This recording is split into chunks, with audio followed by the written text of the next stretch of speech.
What is up, my fellow Shield Brothers? Shield Brother 6 here for the History Armada with your another episode of What If Mondays. On this episode of What If Mondays, we're going to be talking about what if the 1914 assassination of Archduke Franz Ferdinand had failed, and what that would mean for the entire world. So with that, let's get started for today. Austria-Hungary.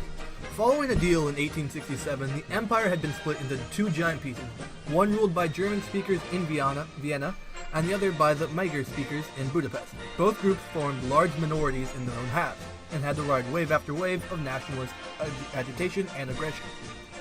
The German speakers were distracted by the mesmerizing existence of Otto von Bismarck's Germany on their doorstep, their unified new German empire that's right next door.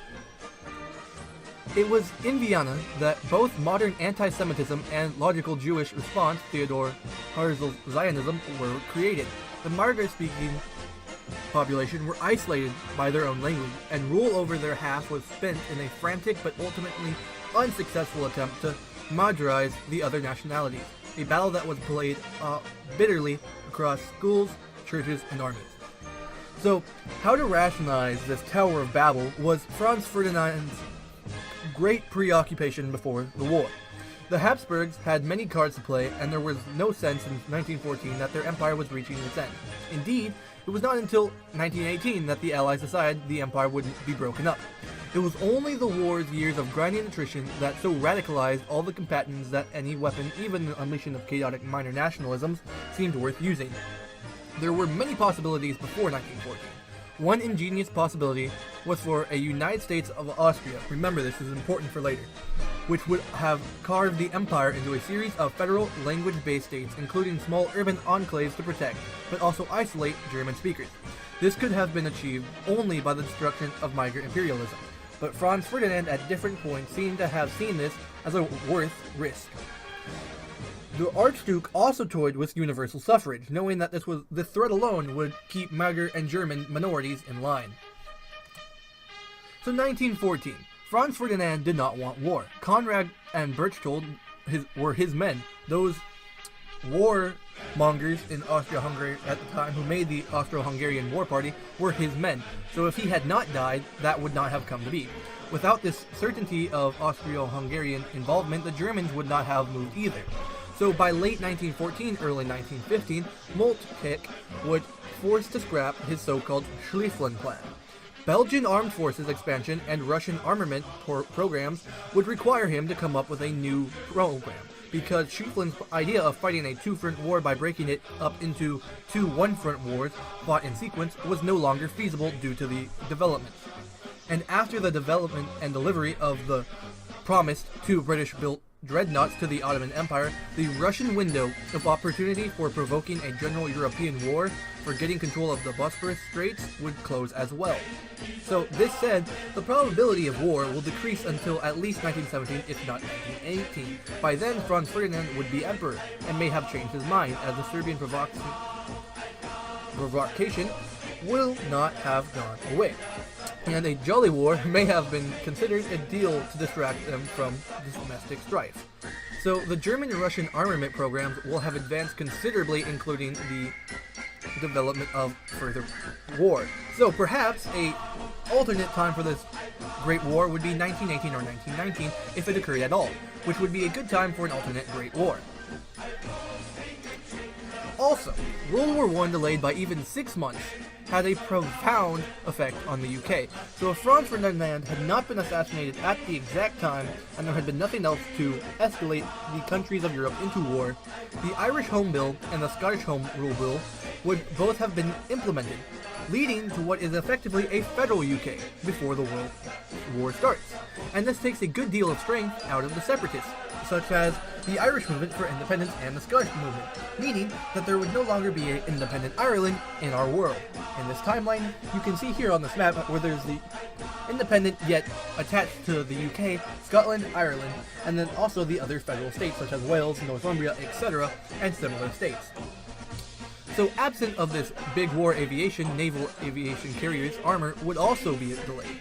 The butterflies from No World War I are so huge that any attempt to consider what might have happened by the 1930s, etc., is useless. Like, there's no way that you can say what the 1930s, 1920s would be like without the Great War, because absent of World War I, the Allied debts to the U.S. and the inflation of the Weimar Republic in Germany and reparations, etc., the crash of 1929 and the Great Depression may very well have not occurred at all, meaning that there's a completely different theater in Europe and also a federalist Britain, and also a still isolationist United States, meaning U.S. relations. One thing I don't see changing because of this no World War I is the class of interest between the USA and Japan in the Pacific China. Details of any clash in a military way will change because Japan will not have the former German Pacific Islands north of the equator. I say this because no matter what happens or does not happen in Europe, etc., the USA and Japan will have very different interests in the Pacific and Chinese areas. Tensions for sure, war maybe, but it's not the same as our timeline, World War II Pacific War. If there was a war in the Pacific, it would be very different than the way that it played out for World War II in our timeline. Which brings us back to the United States of Greater Austria and what Franz Ferdinand could do for the European scene. So Franz Ferdinand is said to be the strongest spokesman for peace in Austria-Hungary. He believed that a war with Russia would lead to the downfall of both empires, which he was correct. So, the United States of Greater Austria, or in German, Vereinigten Staaten von Großösterreich, was a proposal conceived by a group of scholars surrounding Archduke Franz Ferdinand of Austria that never came to pass. This specific proposal was conceived by the lawyer and politician Ariel Popovsky in 1906, aimed at federalizing Austria-Hungary to help resolve widespread ethnic and nationalistic tensions, which were ultimately Austro-Hungarian downfall. So, if he was not assassinated, we could see this develop into something beautiful and something strong. As the 20th century started to unfold, the greatest problem facing the dual monarchy of Austria-Hungary was that it consisted of about a dozen distinctly different ethnic groups, of which only two, the Germans and Hungarians, wielded any power of control, although they did account for about 44% of the total population. The other ethnic groups, which were not involved in the state affairs, included Slavic and the Romance people, which included Italians and Romans. The Slavs included the Croats, the Czechs, the Poles, the Ruthenians, the Serbs, the Slovaks, the Slovenese, and the Ukrainians that were living within the Austro-Hungarian borders. Among them, only Croats had limited autonomy in the Kingdom of Croatia and Slavonia. In the Kingdom of Hungary, several ethnic minorities faced increased pressures. The idea of a dual monarchy system of 1867 had been to transform the previous Austrian Empire into a constitutional union, which one German-dominated and one Hungarian-dominated part, which it did work for the time. However, after various demonstrations, uprisings, and acts of terrorism, it became readily apparent that the nation of two ethnic groups dominating the other 10 could not survive in perpetuum, which is where this United States of Greater Austria and Franz Ferdinand comes into play. Franz Ferdinand had planned to redraw the map of Austria-Hungary radically, creating a number of roughly between 12 and 14 or 15 ethnically and linguistically dominated semi-autonomous states, which you can see here. Also, you can see here. So, with this, you can see that under this plan, language and cultural identification was encouraged, and the disappropriation balance of power could not be corrected, or it could be corrected beyond doubt. Like, there'd be no way that they could not go. They would be self-autonomous and they would be self-governing, but they would also be underneath the rules of the empire. So you can see how this would get rid of the strife that the minorities were feeling to have their autonomy and their self-recognition. And the idea was to encounter heavy opposition from the Hungarian part of the dual monarchy, since a direct result of the reform would have been a significant territorial loss for Hungary, which they did not want. However, as we all know, the Archduke was assassinated at Sergeyville in 1914, triggering the outbreak of the First World War.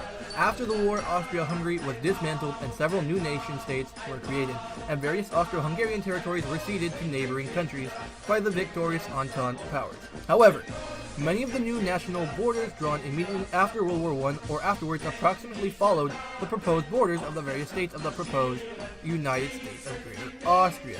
So, to recap, if Franz Ferdinand had not been assassinated at the time he did, or at all, we would see an isolationist America, slightly weaker, that would be fighting in the Pacific at a different time. We would see a completely different field view of the European theater. We would see a greater United States of Austria, bringing to power a much more balanced and a much happier populace, which would encompass to become a beautiful and unique empire state. And also you would see a federalist Britain, which in my opinion is a great thing to see.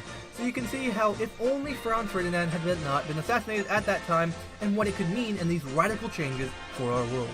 But with that, thank you so much for watching. This has been Shield Brother 6 with another episode of What If Mondays.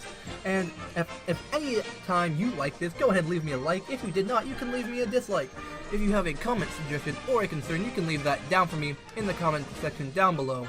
And you might have noticed I have not used the face cam in a while. Well, the face cam on my laptop I had previously been using had broken, so I'm saving up for one to use now. And if you would like to support me in that at any way possible, you can do that so on my Patreon, which the link is down below in the drop down. And with that, I thank you again for watching, and this has been Shield Brother 6, and I'll catch y'all next time.